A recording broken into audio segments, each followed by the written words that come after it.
Hello students. तो क्या हाल चाल आप सबों का। आप लोग तो अब पूरी जोर शोर से तैयारी कर रहे होंगे। अभी मैथ्स पूरे पढ़ रहे होंगे, साइंस को पूरे पढ़ रहे होंगे। मैथ्स, साइंस, सोशल, ये सब विषय तो आप सभी अभी बहुत ही जोर शोर से पढ़ रहे होंगे। लेकिन आप ये भूल रहे हैं कि मैथ्स और साइंस टोटल मार्क्स का कितना है, 100 मार्क्स का। और आप लोग क्या कर रहे होंगे, हिंदी विषय को अभी तो पढ़ ही नहीं रहे होंगे। जो आप भूल रहे हैं कि इसका भी टोटल मार्क्स 100 है। तो मैथ और साइंस की तो पढ़ाई बहुत जोर शोर से हो रही होगी, लेकिन हिंदी विषय को अभी आप लोग पढ़ नहीं रहे होंगे।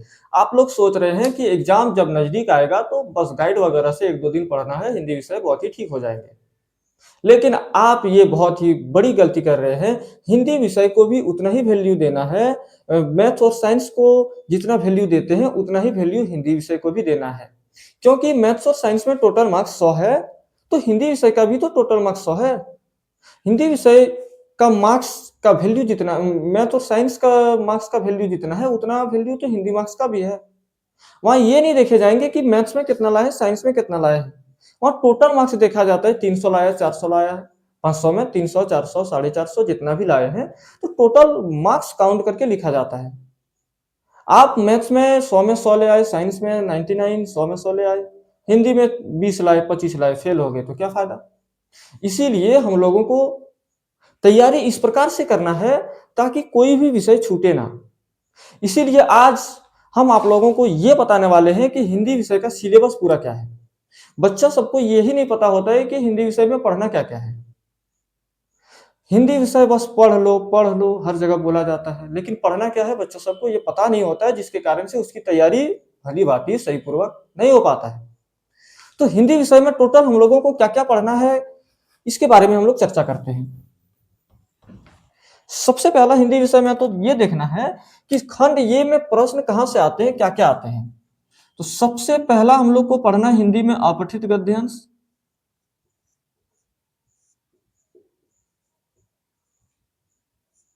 दूसरा नंबर जो बात करेंगे हम लोग कि क्या पढ़ने वाले हैं, तो वे है व्याकरण पोर्शन।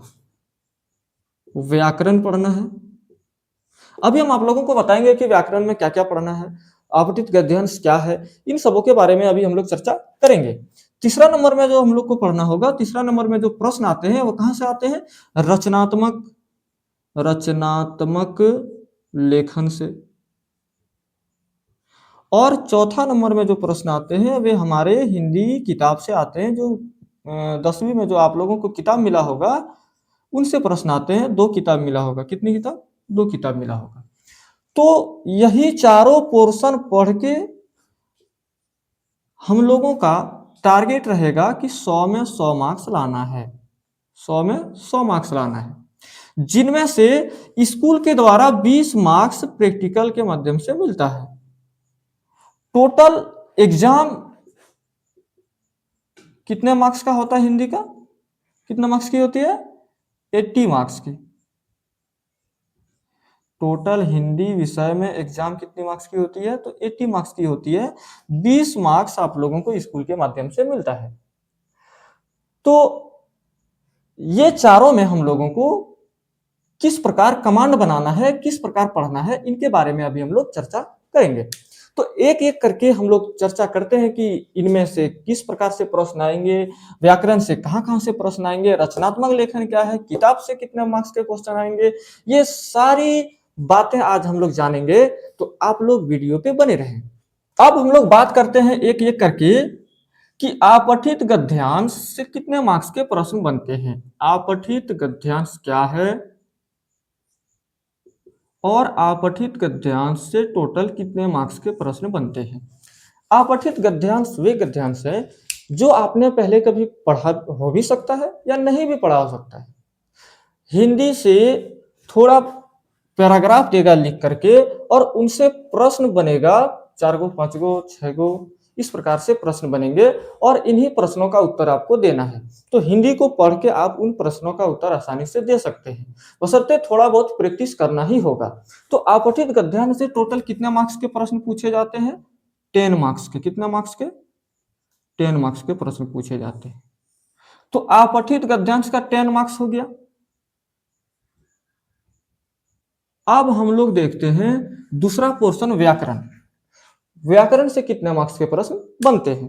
हमारा दूसरा जो पोर्शन है वह व्याकरण है।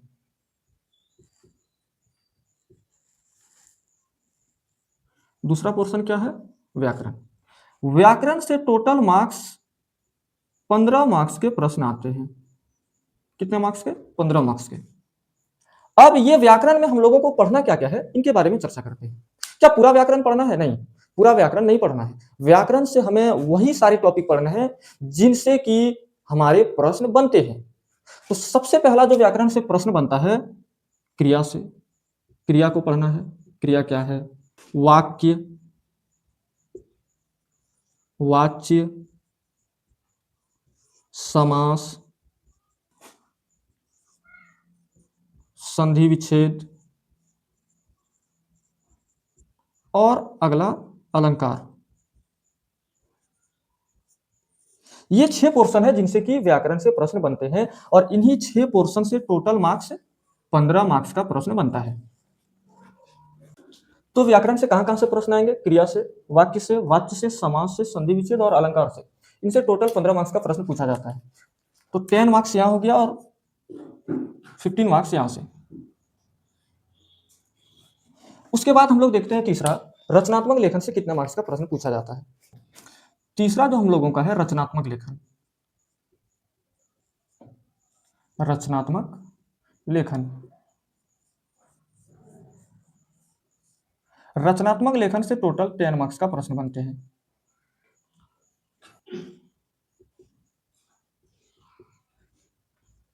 दूसरा जो पोर्शन से प्रश्न आएंगे पत्र लेखन से।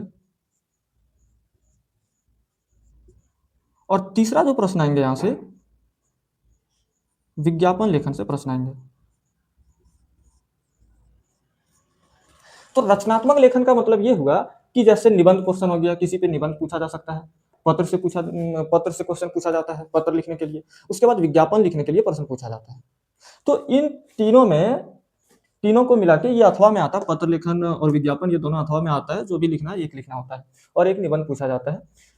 ये तीनों मिला के 10 मार्क्स का प्रश्न पूछा जाता है। कितना मार्क्स का? 10 मार्क्स का।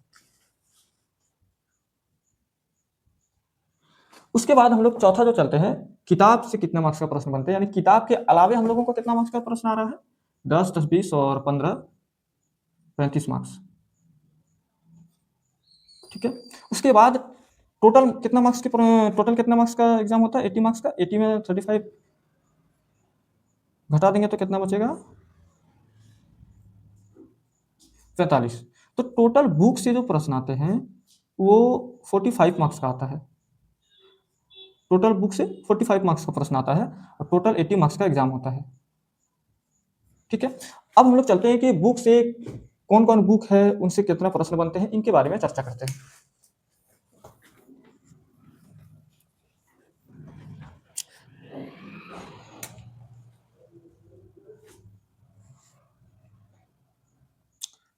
हमारे 10th में टोटल किताब 2 है।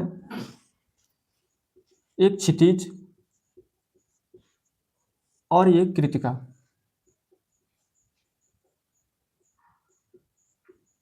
क्षितिज भाग 2, क्षितिज भाग 2 और कृतिका। क्षितिज भाग 2 और कृतिका हमारे 10वीं का किताब 2 भागों में बांटा है। क्षितिज भाग 2 और क्षितिज में टोटल जो यूनिट है वो कितना है? 12 यूनिट है और 12 है। और कृतिका में टोटल यूनिट कितना है?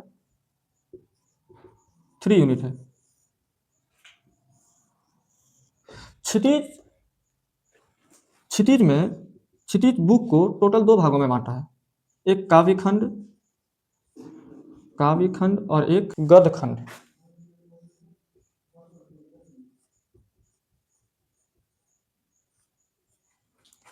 काव्य खंड में टोटल यूनिट की संख्या 6 है और गद्य खंड में टोटल यूनिट की संख्या 6 है। काव्य खंड का मतलब हुआ कि कविता और गद्य खंड का मतलब हुआ जिसमें कहानी होती है। काव्य खंड कविता टोटल कितने हैं? क्षितिज भाग 2 में तो 6 है और गद्य खंड में भी टोटल यूनिट की संख्या 6 है। क्षितिज पोर्शन से टोटल जो मार्क्स का प्रश्न बनता है वह 34 मार्क्स का प्रश्न बनता है। और कृतिका से जो प्रश्न बनते हैं वह 11 मार्क्स का प्रश्न बनता है। कृतिका में टोटल 3 यूनिट है, जिनमें से सारे जो टॉपिक है, सारे जो यूनिट है, वे कहानी के बेस पे है, कहानियों के बेस पे है, कहानियों के आधार पर। और क्षितिज भाग में कविता भी है और कहानी भी है। कविता में टोटल 6 यूनिट है और कहानी में भी टोटल 6 यूनिट है। क्षितिज भाग 2 से टोटल 34 मार्क्स का प्रश्न बनता है और कृतिका से 11 मार्क्स का। टोटल मार्क्स की संख्या हो गया 45 मार्क्स। और 35 मार्क्स बुक के अलावे पूछा जाता है व्याकरण पोर्शन से। पठित गद्यांश 10 मार्क्स का, व्याकरण 15 मार्क्स का, अपठित गद्यांश 10 मार्क्स का, व्याकरण 15 मार्क्स का और रचनात्मक लेखन 10 मार्क्स का। और किताब से टोटल 45 मार्क्स का, जिनमें से किताब में 2 किताब है, एक से 34 मार्क्स का और एक से 11 मार्क्स का। टोटल मिला के 45 मार्क्स। तो इस प्रकार से हिंदी विषय का पूरा सिलेबस यही है। तो हिंदी विषय में टोटल हम लोगों को पढ़ना क्या क्या है? अपठित गद्यांश, व्याकरण, रचनात्मक लेखन, किताब। किताब में 2 भाग है, क्षितिज और कृतिका।